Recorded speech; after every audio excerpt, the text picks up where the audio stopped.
Hello guys. तो दोस्तों, इस वीडियो में हम आपके लिए फिर से तीन नई जॉब अपॉर्चुनिटीज लेकर आ चुके हैं, जिसमें सबसे पहली जॉब अपॉर्चुनिटी रहेगी कॉग्निजेंट कंपनी की तरफ से।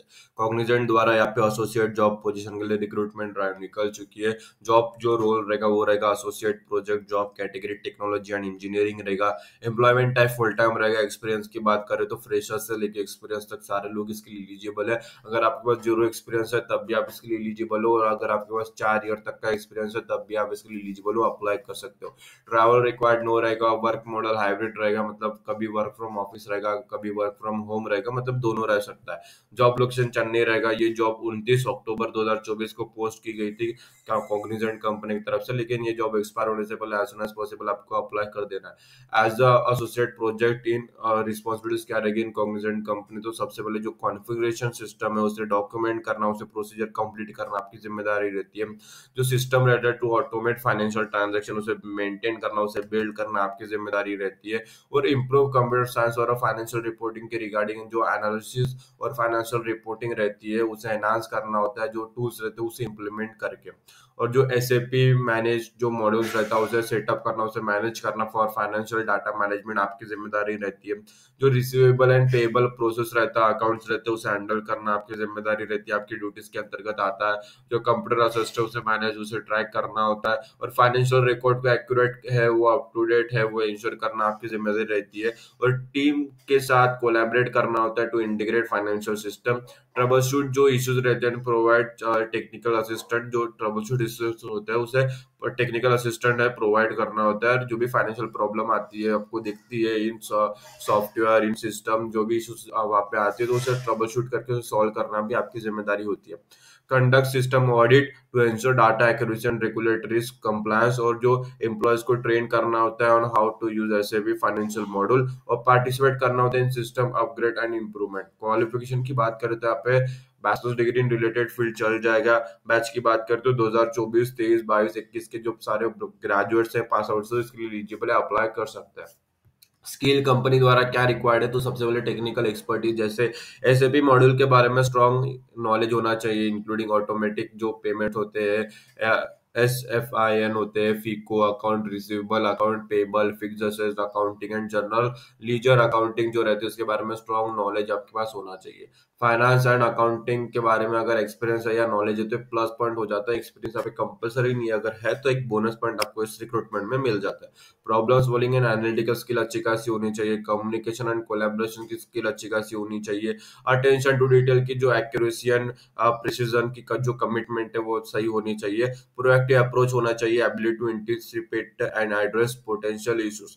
टीम वर्क एंड इंडिपेंडेंस, जैसे देखो कभी कभी आपको कंपनी आपको इंडिविजुअल टास्क दिया जाता है, सेपरेट आपको इंडिपेंडेंटली कंप्लीट करना होता है, उसके भी एबिलिटी आपके पास होनी चाहिए। लेकिन एक टीम के साथ आपको एक टास्क दिया जाता है तो एज अ टीम मेंबर भी अपना काम अच्छे तरीके से निभा पाओ। जैसे आप इंडिविजुअल करते हो तो वो दोनों एबिलिटी आपके पास होनी चाहिए। और नए टेक्नोलॉजीज को सीखने की चाहत होनी चाहिए, उसे प्रोसेस उसे इम्प्लीमेंट करने की चाहत आपके पास होनी चाहिए, विलिंगनेस होनी चाहिए। और कंटिन्यूस इंप्रूवमेंट में ध्यान देना चाहिए। रिक्वायर्ड सर्टिफिकेट, जैसे अगर आपके पास ऐसे भी सर्टिफिकेट सर्टिफाइड एप्लीकेशन एसोसिएट है, जैसे financial accounting with SAP ERP है, एसएपी सर्टिफाइड एप्लीकेशन एसोसिएट जैसे एसएपी S/4 आना फॉर फाइनेंशियल अकाउंटिंग एसोसिएट है, तो एक प्लस पॉइंट आपको इस रिक्रूटमेंट में मिल जाता है। और टू अप्लाई फॉर कॉग्निजेंट, तो इसकी लिंक आपको इस वीडियो के डिस्क्रिप्शन में प्रोवाइड कर दी गई। कॉग्निजेंट अप्लाई लिंक, जैसे आप उस पर क्लिक करते हो ये पेज ओपन हो जाता है। सारी चीजें पढ़ के आपको नीचे आना है, स्क्रॉल करना है, फिर यहाँ पे अप्लाई नाउ पर क्लिक कर देना है।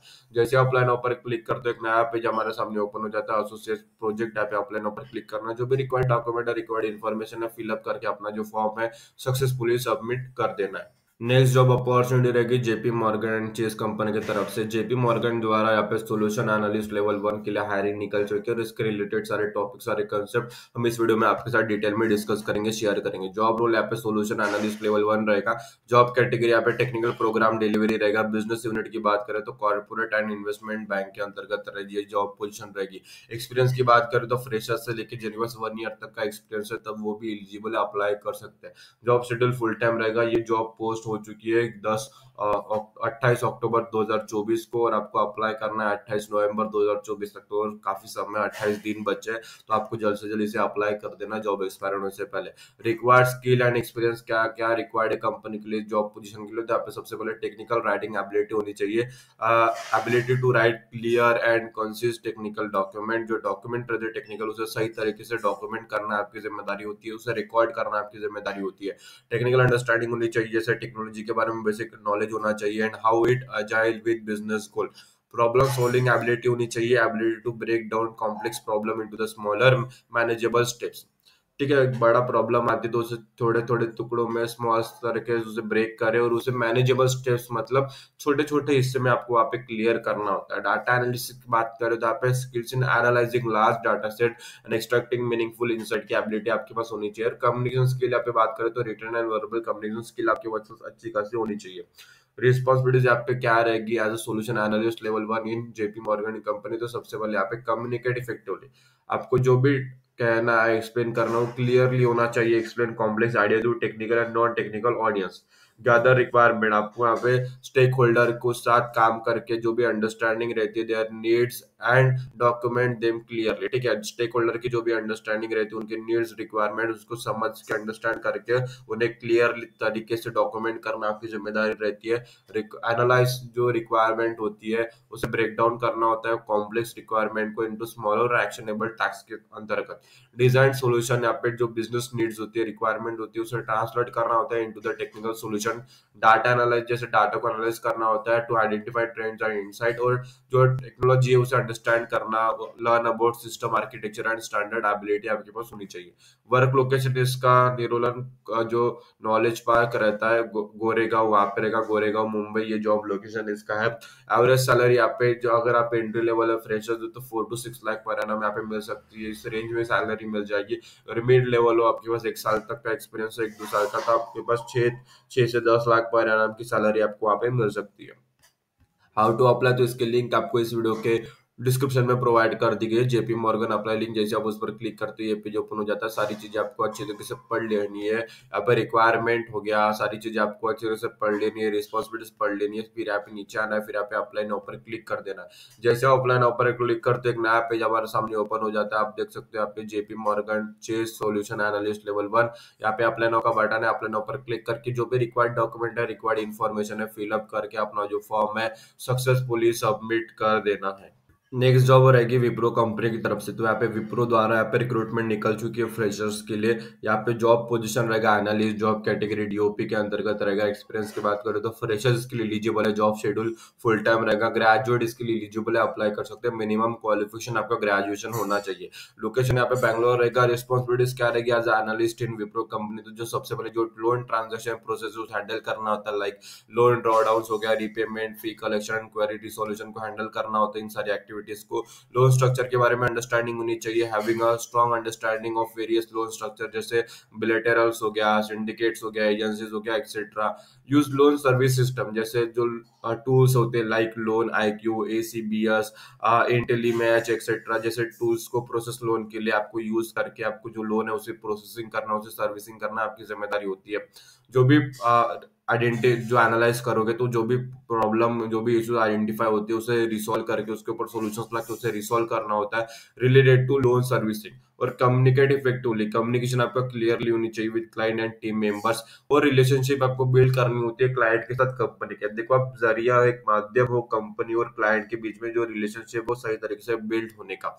रिक्वायर्ड स्किल्स की बात करें तो यहाँ पे स्ट्रॉन्ग अंडरस्टैंडिंग होनी चाहिए of loan servicing process, proficiency होनी चाहिए लोन सर्विसिंग सिस्टम के बारे में, good analytical and problem solving skill आपके पास होनी चाहिए, communication skill, written and verbal excellent होनी चाहिए, work effectively the team ability होनी चाहिए, और पॉजिटिव एटीट्यूड और प्रोएक्टिव अप्रोच के साथ आपको वहाँ पे काम करने की एबिलिटी होनी चाहिए।